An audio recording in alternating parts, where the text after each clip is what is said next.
Tirez un trait au crayon à l'aide du niveau, puis placez la barre de soutien du Superstream à hauteur du trait. Tracez le contour des trous. Percez.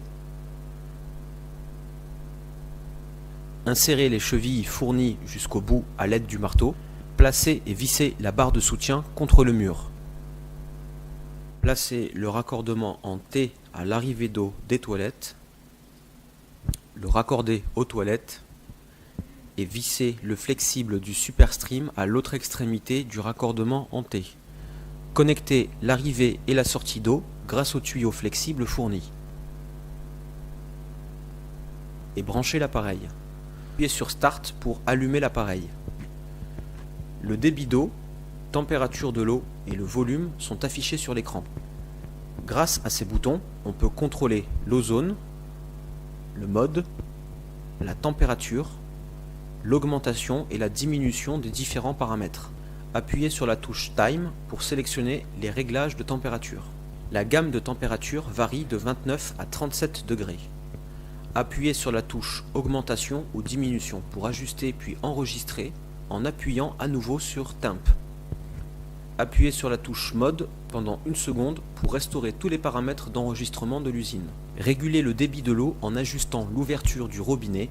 Attention, ne dépassez pas 0,8 litres par minute. Lorsque la température de chauffage est atteinte par l'appareil, un bip sonore s'enclenche pour indiquer que le départ de l'irrigation commence. Il suffit d'arrêter en appuyant sur le bouton Stop quand vous avez atteint le volume d'eau injecté que vous souhaitiez. Appuyez sur la touche Mode pour sélectionner le mode Free Run. Le temps de thérapie s'affiche. La première étape consiste à injecter de l'eau. Placez la canule sur l'extrémité de l'anus. Pendant que l'eau s'écoule, le côlon se remplit. Attention, la canule est un système non intrusif. Pendant la séance d'hydrothérapie, essayez de pratiquer le massage du côlon et le tapotement de votre abdomen pour faciliter le décollement des matières.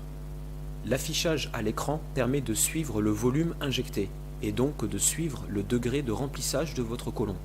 L'homme provoque un réflexe de défécation.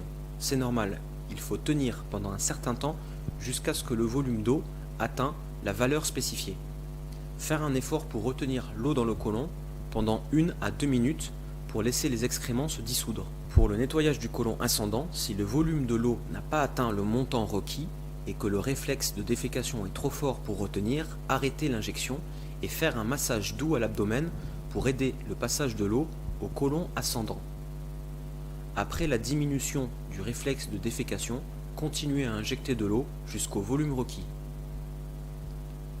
Pour les personnes sans constipation, gardez l'eau dans le corps pendant 1 à 2 minutes après l'injection. Pour les personnes ayant des problèmes de constipation, maintenir l'eau pendant 3 à 5 minutes pour ramollir les selles et les dissoudre suffisamment. Ne pas garder l'eau dans le corps pendant plus de 5 minutes. Lorsque l'eau atteint le côlon descendant, l'excrétion devrait être achevée en 1 à 2 minutes. Lorsque l'eau atteint le côlon transverse ou ascendant, l'excrétion devrait se terminer en 3 à 5 minutes. Le temps d'excrétion varie d'une personne à l'autre. Pour obtenir un bon résultat, fiez-vous à ce que vous excrétez.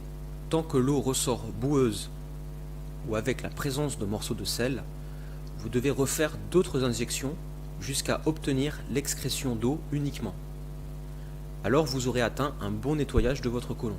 Appuyez sur la touche O3 et l'indication de la fonction ozone apparaît sur le coin de l'écran. La distribution d'eau ozonée commence. L'ozone est mélangée à l'eau et elle permet de désinfecter la surface de la peau ou des toilettes.